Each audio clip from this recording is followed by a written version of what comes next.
नमस्कार दोस्तों, आप सभी का स्वागत है हमारे YouTube channel short hand house पर। दोस्तों, हिंदी शॉर्ट हैंड डिक्टेशन प्राप्त करने के लिए आप हमारे YouTube चैनल को सब्सक्राइब करें तथा वीडियोज को लाइक एवं शेयर करें। हिंदी शॉर्ट हैंड डिक्टेशन प्रारंभ होगी 5 सेकंड बाद।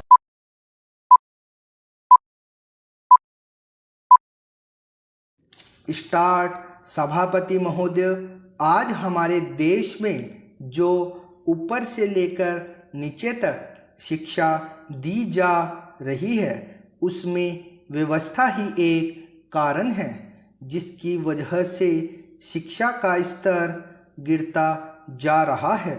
मेरा अपना विचार है कि जो शिक्षा प्रणाली है और जिस रूप में शिक्षा दी जा रही है वही अनुशासनहीनता का भी कारण है और अपने देश और प्रदेश में हर एक की अपनी अपनी भाषा है और वह बालक जो इस देश में पैदा हुआ है, जो अपनी मातृभाषा की गोद में पला है, उसको यदि अपनी मातृभाषा में ही शिक्षा दी जाए तो मेरा विचार है कि शिक्षा का स्तर ठीक हो सकता है।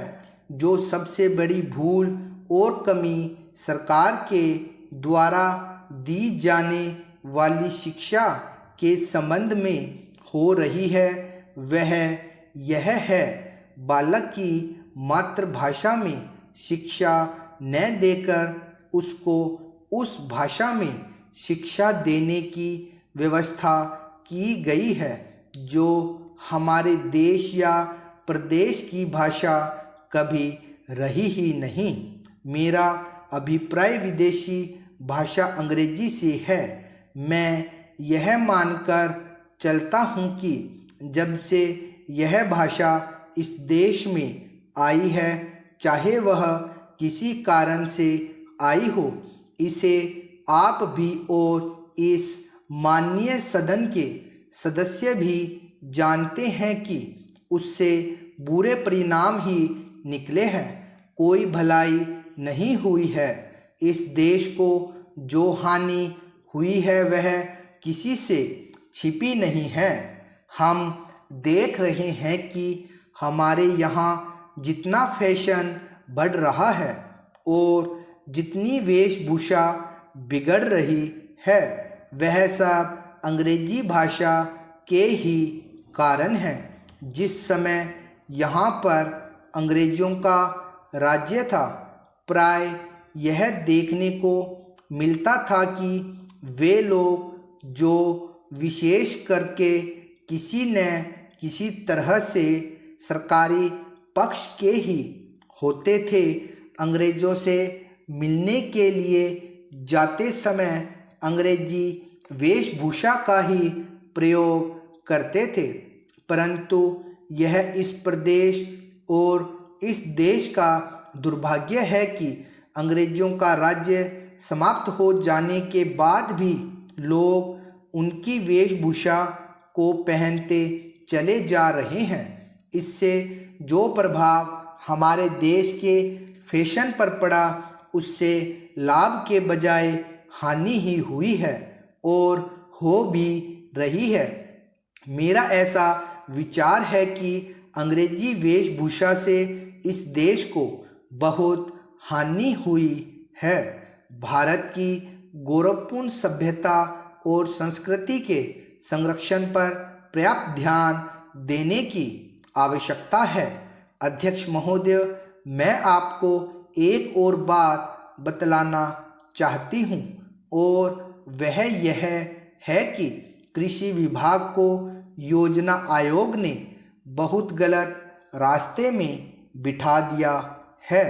उन लोगों के पास लड़ने के लिए दम नहीं है और देश में खाद्यान्न का उत्पादन बढ़ाने के लिए जो योजनाएं चाहिए और उनके लिए जो धनराशि चाहिए वे उनको पूरी तरह से स्वीकृत नहीं करा पाते हैं।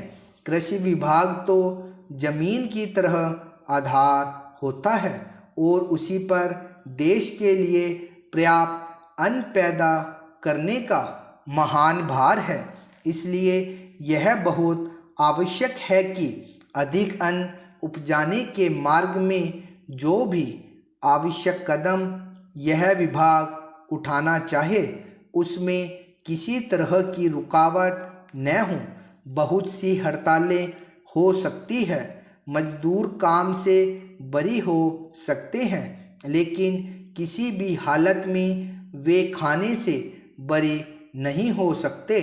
अब हम देखते हैं कि मिलों और कारखानों में हड़तालें हो जाती है, छुट्टी हो जाती है, तो आम काम के दिनों की अपेक्षा लोग उन दिनों में ज़्यादा खाना खाते हैं, ज़्यादा दावतें करते हैं। आज यह हमारे लिए सर्वाधिक महत्व का विषय है कि हमारा अन्न का उत्पादन उस गति से बढ़े ताकि हम अपनी खपत से अधिक उत्पादन कर उसका निर्यात कर सकें। सरकार तथा इस मंत्रालय के लिए यह समस्या एक बड़ा सिरदर्द पैदा कर रही है। हर एक विभाग में बड़े बड़े अधिकारी बैठे हैं और हजारों रुपए के बड़े बड़े वेतन ले रहे हैं, लेकिन मुझे दुख के साथ कहना पड़ता है कि उनका दिमाग कार्यालय की मिशीलों और कागजों में लगा रहा है। इस विभाग का काम बहुत ही महत्वपूर्ण है। प्राकृतिक कोप के कारण जो समय समय पर हमारी फसलों को नुकसान होता है, इससे भी अपनी फसलों की रक्षा करने के लिए आवश्यक कदम उठाना इसके जिम्मे है। आज मेरे पास लखनऊ से कुछ लोग आए थे और वे लोग बोल रहे थे कि यहाँ दिल्ली में इस अवसर पर ठंडी हवा चल रही है और आप यहाँ दरवाज़ा बंद करके बैठे हैं या आराम से लेटे हैं, लेकिन हमारी तो जान खतरे में है। वहाँ ओले गिर रहे हैं और हमारी गेहूं की फसल खतरे में है। अब यह इस विभाग का काम है कि चूंकि हवा में पानी ज़्यादा होता है, इसलिए फसल के बचाव के लिए उस पर नियंत्रण किया जाए जिससे फसल की हानि न हो। अध्यक्ष महोदय, जिस भावना से मैंने यह बिल पेश किया है उसको विरोधी पक्ष के लगभग सभी सदस्यों ने एक मत से महसूस किया है कि देश में बेकारी की जो समस्या है वह एक भयंकर समस्या है और उसके कारण हमारे देश का विकास, चाहे वह सामाजिक हो, आर्थिक हो या सांस्कृतिक, रुका हुआ है और ऐसी स्थिति में हम आगे बढ़ नहीं सकते हैं। इसी प्रकार से इस परिस्थिति का निर्माण हम पिछले 54 वर्षों से देख रहे हैं। मंत्री महोदय ने यहाँ पर अभी कहा कि राष्ट्रपति इस काम को नहीं कर सकते हैं क्योंकि वह उनके अधिकार के बाहर है। आप राज्यों में राज्यपाल शासन स्थापित करते हैं।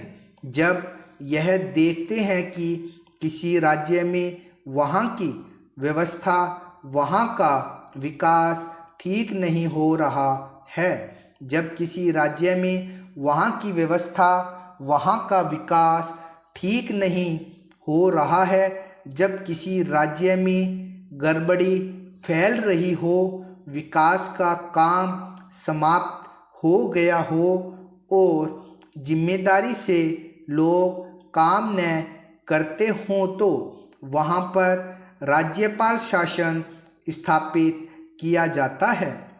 ऐसे बहुत से उदाहरण हमारे देश में मौजूद है। उसी प्रकार से हमारे राष्ट्रपति हैं और अगर देश में इस तरह की स्थिति वर्षों तक चले तो कोई कारण नहीं है।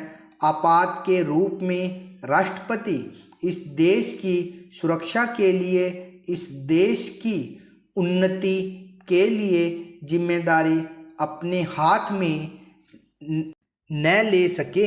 हमारे भाइयों ने बहुत से उदाहरण दिए हैं कि राज्यों में संयुक्त सरकारें नहीं चली, लेकिन उसके पीछे राजनीतिक हथकंडे थे।